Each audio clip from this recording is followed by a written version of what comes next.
الحمدللہ نحمده ونستعینه ونستغفره ونؤمن به ونتوکل علیہ ونعوذ باللہ من شرور انفسنا ومن سیئات اعمالنا من يهده الله فلا مضل له ومن يضلله فلا هادي له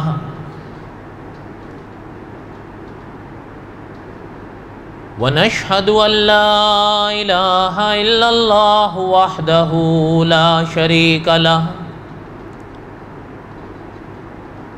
ونشهد أن سيدنا وسندنا ومولانا محمدا عبده ورسوله أما بعد أعوذ بالله من الشيطان الرجيم بسم الله الرحمن الرحيم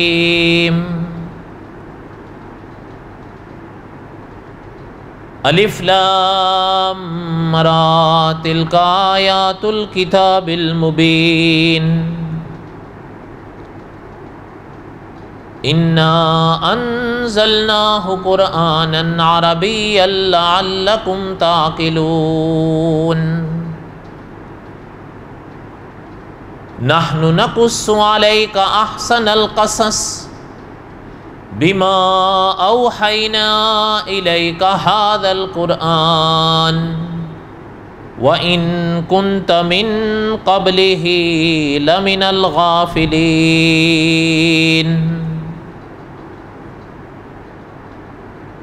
وقال الله تعالى في مقام آخر إن الله اصطفى آدم ونوحا وآل إبراهيم وآل عمران على العالمين ذرية بعضها من بعض والله سميع عليم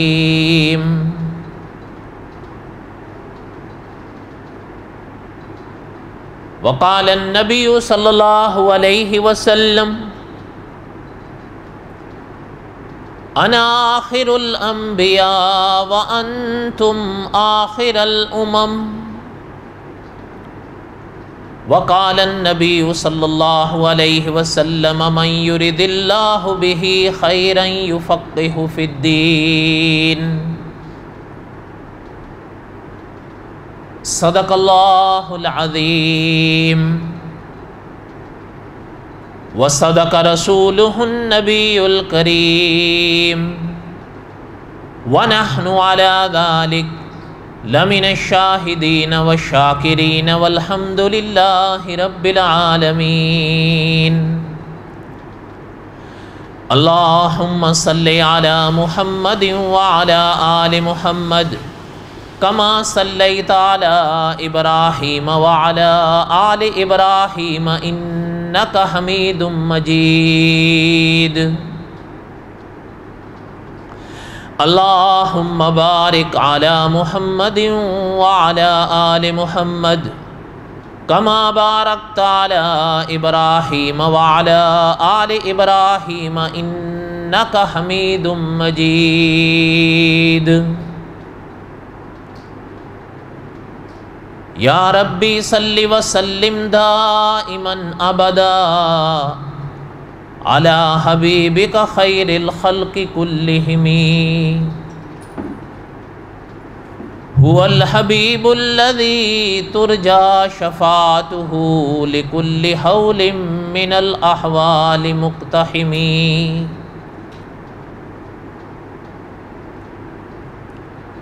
ہمہ قسم کی حمد و ثنا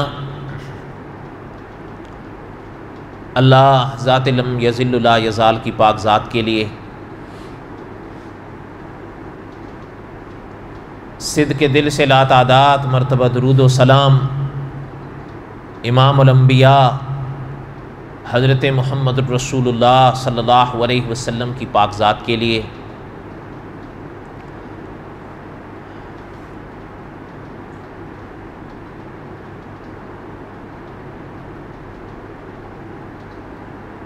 جمعہ کے بیانات میں قصص الانبیاء علیہم الصلاۃ کے اسباق میں دہرا رہا تھا، اور حضرت موسیٰ علیہ السلام کے واقعات کو میں پڑھ رہا ہوں۔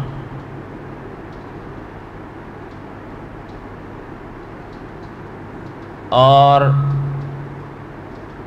سابقہ کسی درس میں نے عرض کیا تھا کہ علماء نے حضرت موسیٰ علیہ السلام کی پاک زندگی کو دو حصوں پر تقسیم کیا ہے۔ ایک حصہ حضرت کی پیدائش سے لے کر دریا کو پار کرنے اور فرعون کے غرق تک کا ہے، اور دوسرا حصہ وہاں سے چلنے کے بعد سے لے کر اس دنیا سے پردہ فرمانے تک کا ہے۔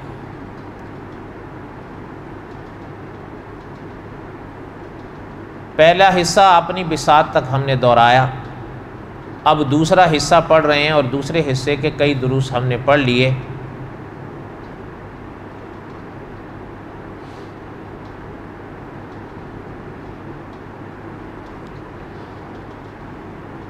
حضرت موسیٰ علیہ السلام کے واقعات میں سے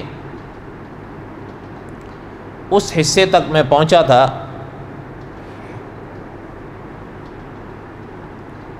کہ جہاں اللہ تعالیٰ نے حضرت موسیٰ علیہ السلام کو تورات بخشی،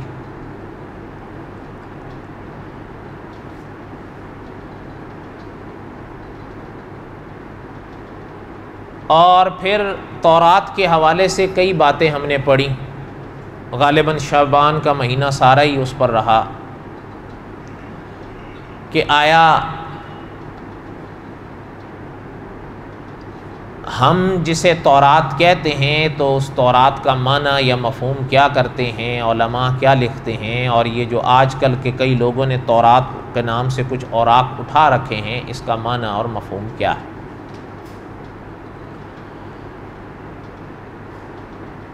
اس کے بعد ماہ رمضان آیا، اللہ تعالیٰ کی عنایت سے، اللہ تعالیٰ کے کرم سے ماہ رمضان پایا، اور یہ بات بھی چلتے چلتے میں عرض کر دوں کہ استاذ العلماء علامہ خالد محمود صاحب رحمۃ اللہ علیہ نے لکھا ہے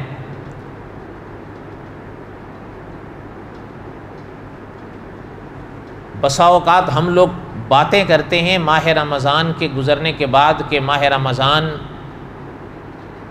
گزر گیا یا چلا گیا، کچھ اس طرح کے الفاظ جب استعمال کرتے ہیں، علامہ خالد محمود صاحب رحمۃ اللہ علیہ نے لکھا ہے کہ یہ الفاظ کچھ لحاظ سے مناسب نہیں ہوتے کہنے۔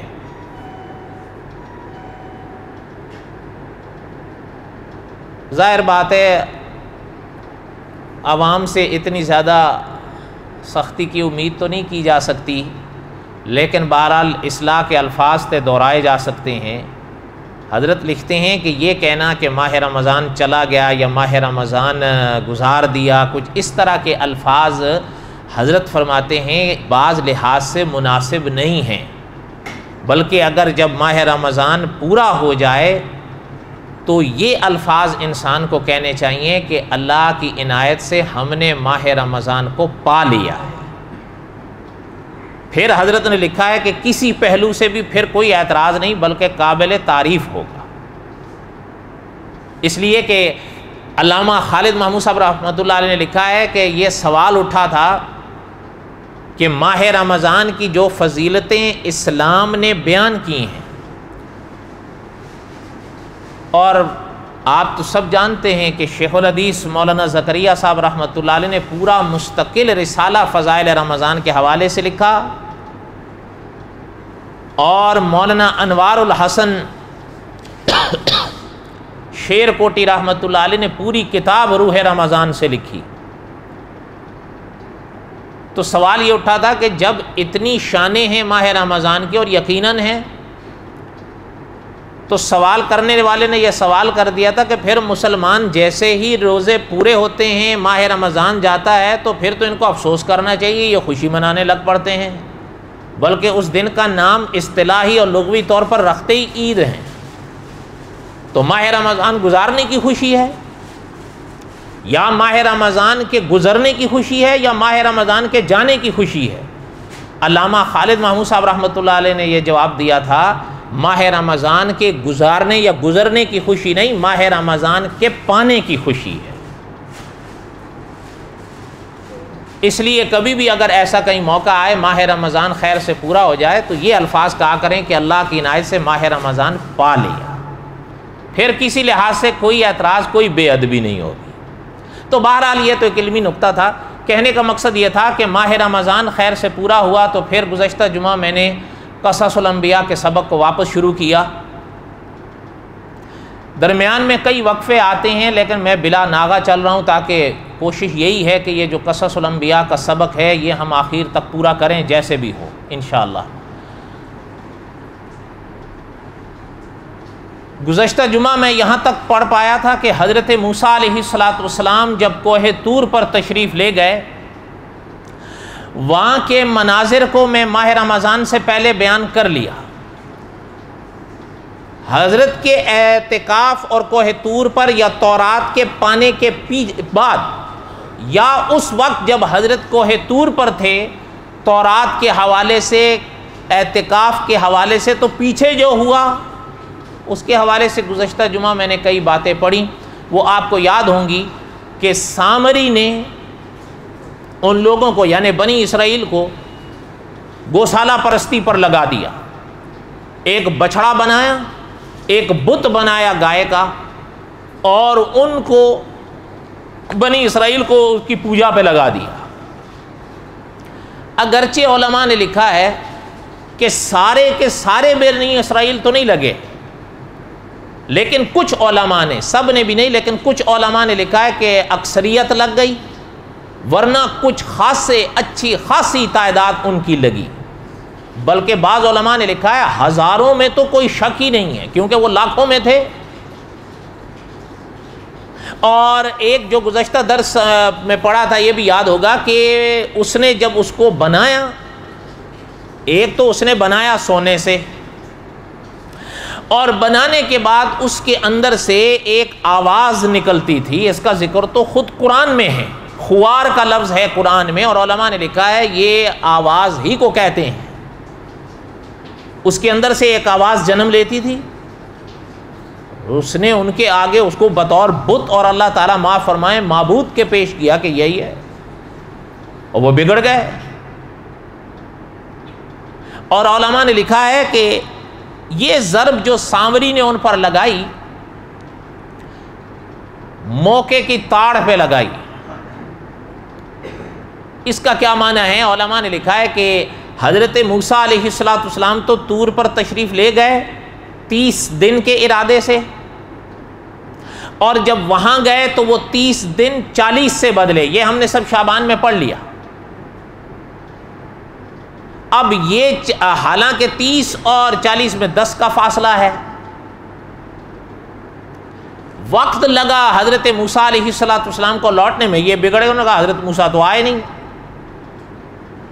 اس کو موقع ملا، اس نے ضرب لگائی، اور ضرب جو اس نے لگائی تو یہ آپ بات کو سمجھیں کہ سیدھے بنی اسرائیل کے عقیدے پہ لگائی ہے۔ اچھا، اس کی بعض باتوں سے پتہ چلتا ہے کہ وہ تھا بھی بڑا کوئی چالاک قسم کا آدمی، یعنی اس نے سیدھا ان کے عقیدے پہ ضرب لگائی۔ اور یہ بھی دیکھ لیں کہ اس نے بت جو بنایا اس سونے کا، انسانی روپ نہیں دیا اس کو، کوئی بغیر نقش صورت کے نہیں ڈھالا اس کو، اچھا سورج یا چاند کی صورت میں بھی نہیں ڈھالا، اس نے اس کو گائے کی صورت میں ڈھالا اور ان کے آگے پیش کیا۔ اس لیے میں نے گزشتہ درس میں پڑھا کہ اس کے بارے میں ہمارے اکابر کے کیا فیصلے رہے کہ یہ کون تھا، کہاں سے آیا، کیا تھا یہ، بہرحال وہ گزشتہ درس میں سب پڑھ لیا۔ لیکن یہ چیز پڑھنی باقی ہے کہ وہ یہ جو بنی اسرائیل وہاں پر گرے اس بت کے آگے، تو اس کے پیچھے بات کیا تھی؟ علماء نے لکھا ہے کہ ایک بات تو یہ ذہن میں رکھیں، اب غور کریں اور دھیان سے سنیں۔ ایک بات تو علماء نے یہ لکھی ہے کہ اس بات کو سمجھیے کہ انہوں نے مدتوں فرعونی قوم میں گزارے ہیں، ان کی غلامی میں، اور مصر کے لوگوں میں جو پوجا پاٹ تھا نا، اس میں علماء نے لکھا ہے کہ ایک اس قوم کا یعنی قبطی یا فرعونی یا اس مصری وہ جو لوگ تھے، علماء نے لکھا ہے ان کے ہاں ایک دیوتا مانا جاتا تھا اور وہ گائے کی روپ میں تھا، اس کی شکل گائے کی تھی، اور یہ دیکھتے رہتے تھے کہ مطلب مصری جو ہے وہ اس کی پوجا کرتے ہیں۔ اس ماحول میں یہ غلامی میں رہے ہیں، وہاں پر پلے بڑے تھے، وہاں رہے تھے، تو اللہ تعالیٰ معاف فرمائے کچھ نہ کچھ اثرات ان میں منتقل ہوئے۔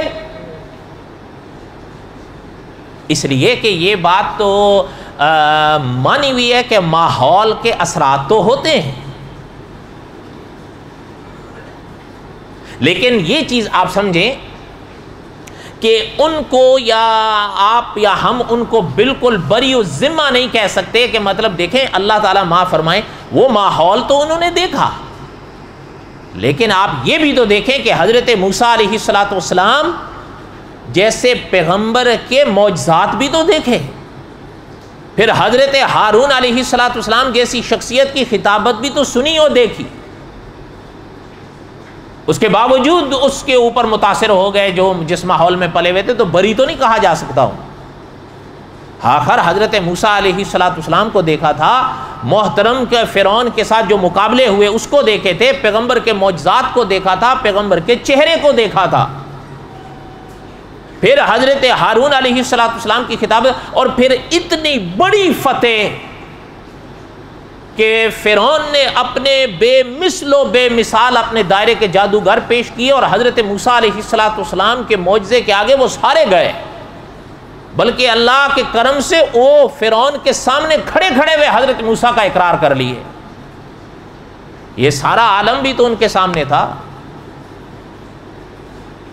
لیکن اس کے باوجود آپ دیکھیں، اس لیے بری و ذمہ تو نہیں کہہ سکتے، لیکن آپ دیکھیں کہ عقیدے کی ضرب کو قبول کس طرح کر گئے۔ اور میں نے ابھی پہلے عرض کیا، یعنی چند ایک نہیں، ہزاروں، بلکہ بعض علماء کا تو یہ فیصلہ ہے اکثریت گئی تھی، لیکن کچھ علماء نے لکھا ہے کہ نہیں اکثریت تو نہیں، لیکن بہرحال لگ بھگ کم و بیش 12,000 یا اس سے زیادہ یا اس سے کم گئے تھے۔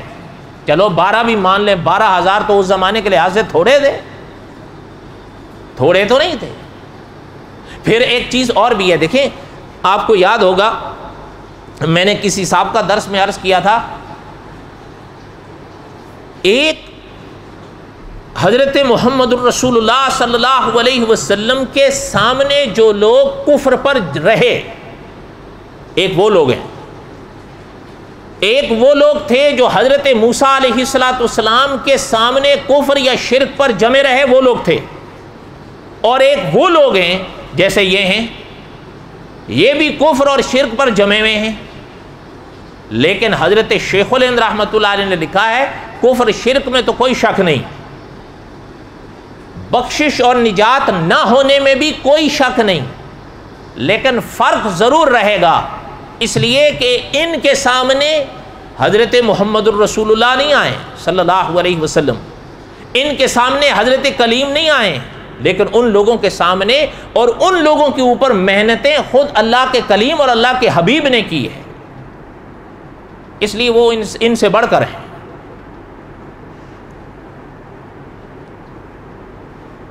اس لیے ان کو بری و ذمہ تو نہیں کہہ سکتے، لیکن انہوں نے جو عقیدوں کی ضربوں کو قبول کیا، اللہ تعالیٰ معاف فرمائے۔ یہ دیکھیں کہ حضرت موسیٰ علیہ السلام جیسے پیغمبر کے معجزات اور حضرت ہارون علیہ السلام جیسی شخصیت کی صحبتوں کے باوجود اپنے عقیدوں کو کھو بیٹھے۔ اس لیے علماء نے لکھا ہے، یاد رکھیں، صاحب منہاج مسلم نے لکھا ہے، آج میں اور آپ وضو کرتے ہیں نا، تو نماز پڑھنے تک کم از کم نماز ادا کرنے تک ہمیں خیال رہتا ہے اور خیال رکھتے ہیں کہ ہمارا وضو نہ ٹوٹنے پائے۔ صحیح بات ہے، غلط بات ہے؟ ہر انسان کوشش کرتا ہے کہ جب میں نے وضو کر لیا ہے تو کم از کم نماز ادا کرنے تک میرا وضو برقرار رہے۔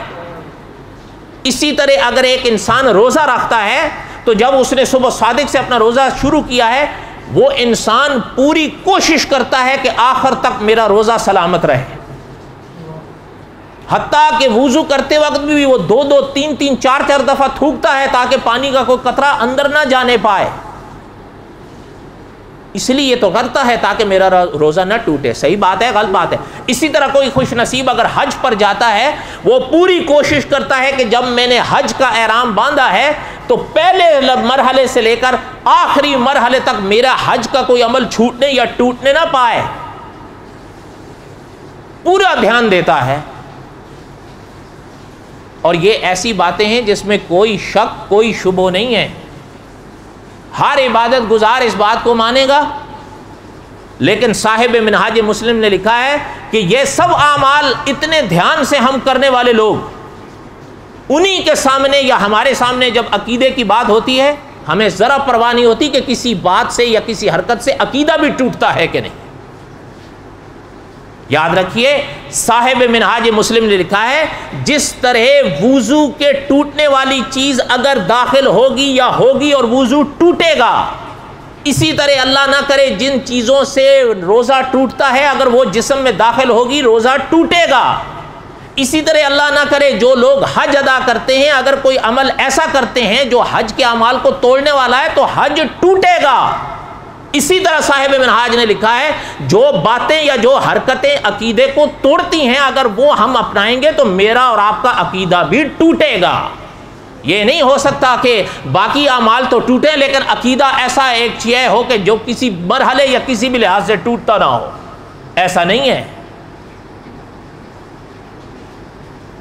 یہ تو وہی بات ہے جو کہا تھا مولانا صدیقی مرحوم نے کہ مومنوں پہ کھلی ہیں یہ سب راہیں، پرستش کریں شوق سے جس کی چاہیں، نبی کو جو چاہیں تو خدا کر دکھائیں اور ولیوں کے رتبے نبی سے بڑھائیں، یہ دن رات قبروں پہ نظریں چڑھائیں۔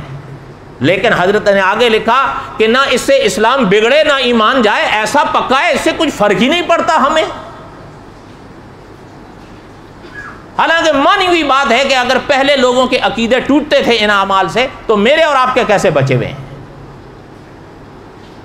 اللہ نہ کرے یہ نقطہ یاد رکھیے گا، اگر کوئی ایسا عمل میں اور آپ کرتے ہیں جس سے نماز، وضو، روزہ، حج ٹوٹتا ہے تو یاد رکھیے ایسے بھی اعمال ہیں جن سے انسان کا عقیدہ ٹوٹتا ہے۔ اچھا میں آپ سے پوچھتا ہوں، جو نکاح ہوتا ہے یہ ایسا رشتہ ہوتا ہے جس کا ایک اپنا مقام ہے، لیکن اللہ نہ کرے اگر کوئی الٹی سیدھی حرکت کرے تو یہ رشتہ ٹوٹتا ہے یا نہیں ٹوٹتا؟ ٹوٹ جاتا ہے، اور کبھی کبھی ایسے ٹوٹتا ہے کہ لاکھ جوڑو پھر بھی نہیں جوڑتا۔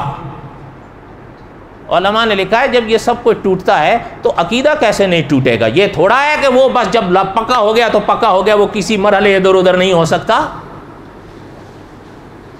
اس لیے میں نے اور آپ نے ان تمام باتوں سے بچنا ہے جو عقیدے کو توڑتی ہیں، جس طرح میں اور آپ ایسے اعمال سے بچتے ہیں جو وضو کو توڑتے ہیں، ایسے اعمال سے بچتے ہیں جو نمازوں کو توڑتے ہیں، ایسے اعمال سے بچتے ہیں جو روزوں کو توڑتے ہیں، ایسے اعمال سے بچتے ہیں جو حج کو توڑتے ہیں۔ اسی طرح آپ نے اور میں نے ایسے اعمال اور ایسی باتوں سے بھی بچنا ہے جو عقیدوں کو توڑتی ہیں۔ اور عقیدے کی اہمیت سے انکار نہیں کیا جا سکتا، حتیٰ کہ آپ یقین فرمائیں علماء اہل سنت و جماعت نے لکھا ہے کہ آپ اور میں جو بھی نیک عمل کریں اللہ توفیق دیں، لیکن ہر نیک عمل تب ہی خدا کی پاک بارگاہ میں چڑھتا ہے جب اس کے ساتھ صحیح عقیدہ ہو، ورنہ آپ شاید مانے نہ مانے علامہ جلال الدین سیوطی رحمۃ اللہ علیہ، اور صرف حضرت پر کیا انحصار ہے، اور علماء نے بھی لکھا ہے کہ اگر کوئی شخص نیک عمل کرتا ہے اس دنیا میں لیکن اگر اس کا عقیدہ صحیح نہیں ہے تو یہ آنکھیں بند ہونے سے پہلے پہلے قدرت اس کے اچھے عمل کا عوض اسی دنیا میں دے دے گی، وہ اولاد کی صورت میں دے، وہ اچھی اولاد کی صورت میں دے، وہ صحت کی صورت میں دے، وہ بیماریوں سے نجات کی صورت میں دے، یہ قدرت کی مرضی ہے۔ بلکہ یہاں تک بھی علامہ جلال الدین سیوطی رحمۃ اللہ علیہ یا دوسرے علماء نے لکھا ہے کہ کبھی کبھی ایک انسان اللہ نہ کرے عقیدے کے لحاظ سے فیل ہوتا ہے لیکن اعمال اس کے بعض اچھے ہوتے ہیں، قدرت اس کے عوض دیتی رہتی ہے، اگر کچھ عوض بچ جائے تو آخر میں موت میں آسانی کر دیتی ہے۔ یہ آنکھیں بند ہونے سے پہلے وہ اپنا عوض لے کے چلا جائے گا۔ اس کا مقصد شریعت کا، اللہ کی پاک بارگاہ کا یہی ہے کہ جب وہ ہمارے ہاں آئے اس کا فیصلہ عقیدے پر ہوگا، اس کے اعمال کے بدلے ہم اسی دنیا میں اس کو دے دیں۔ آپ نے ایک نام سنا ہوگا، بہرحال خیر میں دوسری طرف چلا جاؤں گا، چلیں جو بات پڑھ رہا تھا وہ پڑھیں، یہاں تک باتیں سمجھ میں آئی ہیں؟ اب آگے سنیں۔ اللہ نے کبھی موقع دیا تو جو بات ذہن میں آئی وہ پھر کبھی صحیح۔ انہوں نے بنی اسرائیل نے سامری کی بات کو مان لیا، اچھا، اور ادھر اللہ ذوالجلال والاکرام کے کلیم کو تورات ملی۔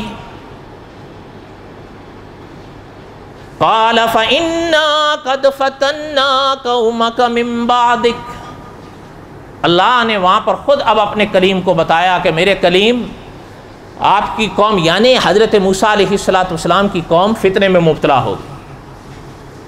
وَأَضَلَّهُمُ السَّامِرِي، اور ان کو اس فتنے میں جس نے گمراہ کیا ہے، اس فتنے کا جو ذریعہ اور سبب بنا ہے وہ سامری ہے۔ حضرت موسیٰ علیہ السلام سمجھ تو گئے یہ سامری کون تھا، لیکن حضرت موسیٰ علیہ السلام نے جب اللہ نے یہ بات بتائی تو جو پیغمبر کی کیفیت تھی، ایک بات تو آپ کو حضرت موسیٰ علیہ السلام کی بڑی مشہور ہے، وہ یاد ہی ہوگی کہ خدا کے نبیوں میں حضرت موسیٰ کی طبیعت جلالی تھی۔ اور ایک شے یاد رکھیں اپنے ذہن میں، عقیدے کے حوالے سے پیغمبر علیہ السلام جتنے سخت ہوتے ہیں، اور ہونا بھی چاہیے، اس لیے کہ پیغمبر اس راز کو خوب سمجھتے ہیں کہ ابن آدم کی نجات قدرت نے عقیدے پہ رکھی ہے۔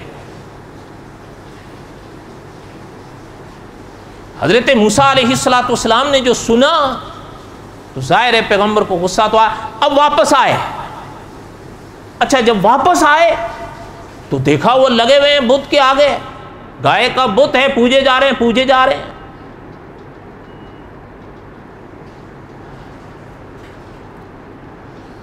یہ سامری نے کیا بنایا، کیوں بنایا، یہ گزشتہ درس میں ہم نے پڑھ لیا، اور یہ ویسے کوئی تعجب کی ایسی بات نہیں۔ آپ سب جس دور سے آپ اور ہم گزرے ہیں، آج بھی کچھ لوگ ہیں جن کے ہاں گائے بڑی پوتر ہے، صحیح بات ہے کہ نہیں؟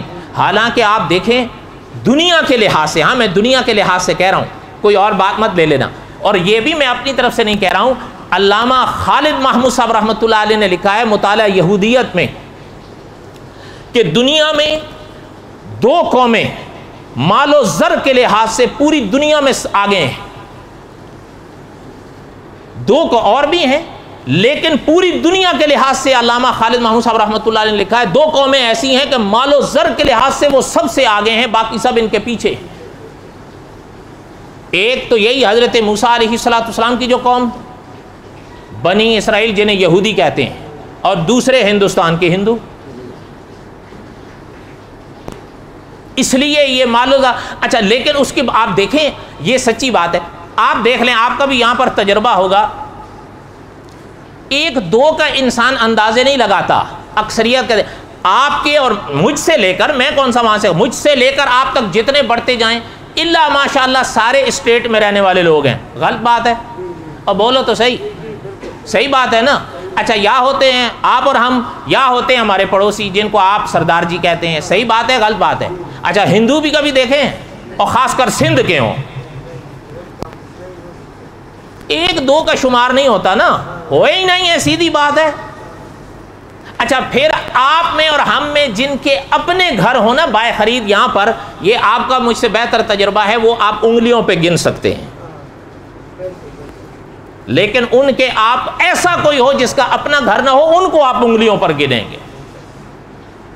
اس کی وجہ کیا ہے؟ وہ 2 کو 4، 4 کو 8، 8 کو 16 بنانا جانتے ہیں، لیکن اس کے باوجود آپ دیکھ لیں گائے کے آگے وہ ایسے نڈھال ہیں کہ آدمی حیران ہو جاتا ہے۔ آج بھی یعنی یہ تو بڑا عام لفظ ہے نا، گائے یا گاؤ موتر، پھر ساتھ میں اس کے پوتر کا لفظ بھی ڈال دیتے ہیں، اور یہ کوئی ایسی بات نہیں۔ ان کے ہاں اللہ تعالیٰ معاف فرمائے، یعنی انسان ہے جب بھٹکتا ہے تو کہاں جا پڑتا ہے. ان کے ہاں دیکھیں اصل میں بات کیا ہے, کچھ باتیں آپ کو سمجھانی بھی پڑتی ہیں.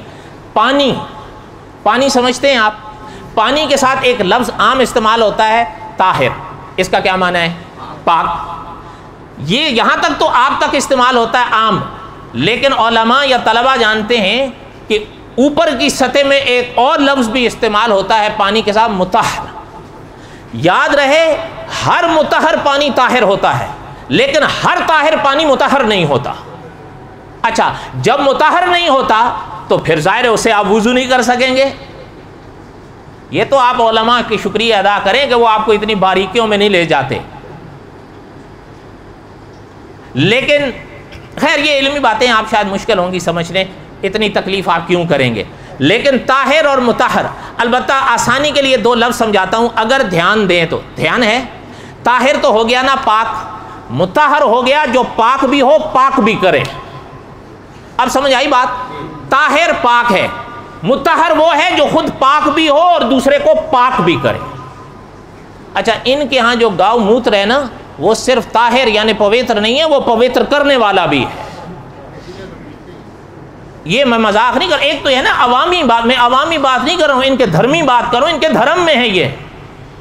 اس کی وجہ کیا ہے؟ اس کی وجہ یہ ہے کہ ان کے ہاں یہ ان کا عقیدہ ہے کہ گاؤں کے اندر اوتار بستے ہیں. گاؤں کے اندر اوتار بستے ہیں. اوتار ان کا ایک اصطلاح کہہ لیں, معنی ہے, وہ کبھی اپنے موقع پر اگر ضرورت ہوگی تو آئے گا. ان کے نزدیک یہ ایسا نہیں ہے.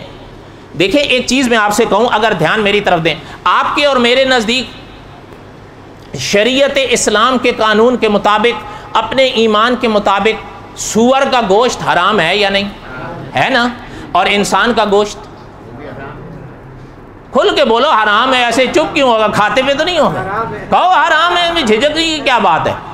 لیکن ہاں جھجک کیوں ہوتی ہے کہ یار ادھر سور کا گوشت کا ذکر ہے, ادھر انسان کا. یاد رہیں فرق ہے, حرام سور کا گوشت بھی ہے, حرام انسان کا گوشت بھی ہے.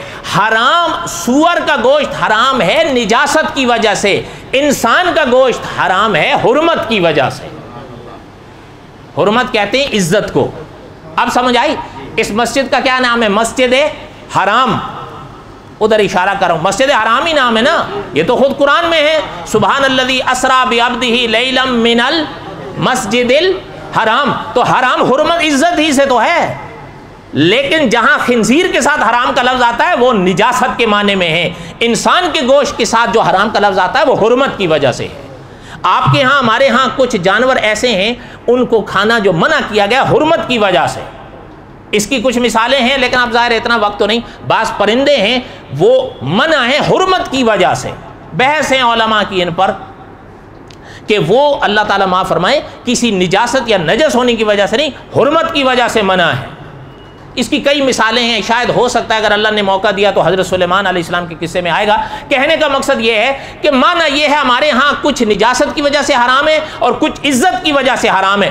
ان کے ہاں جو گائے حرام یا محترم ہے وہ اس لیے کہ اس کے اندر اوتار بستے ہیں. اچھا, جب اوتار بستے ہیں تو اس کے اندر سے پھر 5 چیزوں کو انہوں نے پوتر قرار دیا ہے. کتنی چیزوں کو؟ گھی ہے, دہی ہے, دودھ ہے, پھر پیشاب ہے, موتر جس کو کہتے ہیں, اور گوبر ہے. یہ 5 چیزیں ان کے ہاں 5 گپ کہلاتی ہیں. خیر بہرحال آپ ناراض ہوں گے اس باتوں پر, یہ میں اپنی طرح, یہ اصل میں ایک کتاب ہے تحفۃ الہند. یہ انند رام جی تھے, وہ مسلمان ہوئے تھے, بہت بڑے عالم بنے, اللہ نے ان کو ہدایت بخشی. لمبا قصہ ہے, کبھی اللہ نے موقع دیا تو. اچھا, انہوں نے اپنا نام رکھا مولانا عبید اللہ. کیا نام رکھا؟ مولانا عبید اللہ. آپ اچھا ایک نام آپ نے تاریخ میں سنا ہوگا, مولانا عبید اللہ سندھی رحمۃ اللہ علیہ. پتہ نہیں سنا ہے کہ نہیں سنا, میں نہیں جانتا. یہ مولانا عبید اللہ سندھی رحمۃ اللہ علیہ, مولانا عبید اللہ کی یہ تحفۃ الہند ہی پڑھ کر مسلمان ہوئے تھے. اب بات سمجھ آئی؟ اگلی بات سنو, یہ مولانا عبید اللہ سندھی نے اپنا ان کا نام بوٹا سنگھ تھا, اور یہ عالم تھا کہ جب یہ مسلمان ہوئے تھے مسجد میں بیٹھے بچوں کو پڑھا رہے تھے, ماں آئی, ماں سیکھنی تھی, یہ بوٹا سنگھ تھے. ماں نے, آپ یقین کریں, جوتوں کے ساتھ آ کر, اتنا بڑا عالم, جوتوں سے ماں مار رہی ہے ماں, او بوٹیا او بوٹیا او بوٹیا. یہ تاریخ میں ہے. اچھا ایک طالب علم کو استاد پر ترس آیا, انہوں نے پکڑا کہ حضرت, ماں کی طرف ان کو غصہ آیا تو چھڑک دیا اس شاگرد کو, ہٹو. یہ وہ ہیں, جوتی ہاتھ سے اٹھائی ماں کی, یہ وہ ہیں جن کا احترام مجھے محمد الرسول اللہ نے سکھایا ہے, تم ہٹ جاؤ یہاں سے. یہ لوگ تھے. آپ اور ہم تو گھر میں بیٹھے مسلمان ہوئے ہیں نا. آپ اور ہم جو ماں باپ کی عزتیں کرتے ہیں وہ تو اللہ بس بخش دے گا قیامت کے دن, تو بس شکر کرنا, میں بھی اور آپ بھی, سیدھی بات ہے. جنت کے ٹھیکیدار نہ میں ہوں نہ آپ ہیں, یاد رکھیے گا. جنت میں جانا اتنا سوکھا نہیں ہے. اچھا مولانا عبید اللہ سندھی, انہوں نے اپنا نام بوٹا سنگھ سے جب مسلمان ہوئے بدل کے عبید اللہ, مولانا عبید اللہ کے نام پر ہی رکھا تھا, انہی کی کتاب پڑھ کر مسلمان ہوئے تھے. اگر اب بھی آپ مولانا عبید اللہ سندھی کو نہ سمجھے ہوں تو ایک دوسری مثال سے سمجھیں. شیخ العرب والعجم حضرت شیخ محمد مکی صاحب کو تو جانتے ہیں نا آپ, جو 50 سال سے مسجد حرام میں استاد ہیں, جو قرآن اور بخاری مسجد حرام میں پڑھا رہے ہیں. آپ 50 کتنے سال سے, نصف صدی ہو گئی ہے. ان سے پہلے, مکی صاحب سے پہلے, مکی صاحب کے والد ہوا کرتے تھے اس جگہ پر, جنہوں نے 80 سال قرآن پاک اور احادیث طیبہ کی خدمت کی ہے. مکی صاحب کے والد کا مقام سمجھے ہو, بولو. یہ مولانا عبید اللہ سندھی مکی صاحب کے والد کے استاد تھے. اب سمجھ آئی بات؟ اللہ کرے کچھ باتیں یاد رکھا کرو. اب بہرحال قصص الانبیاء آئندہ, وما علینا الا البلاغ المبین, سنتیں پڑھ.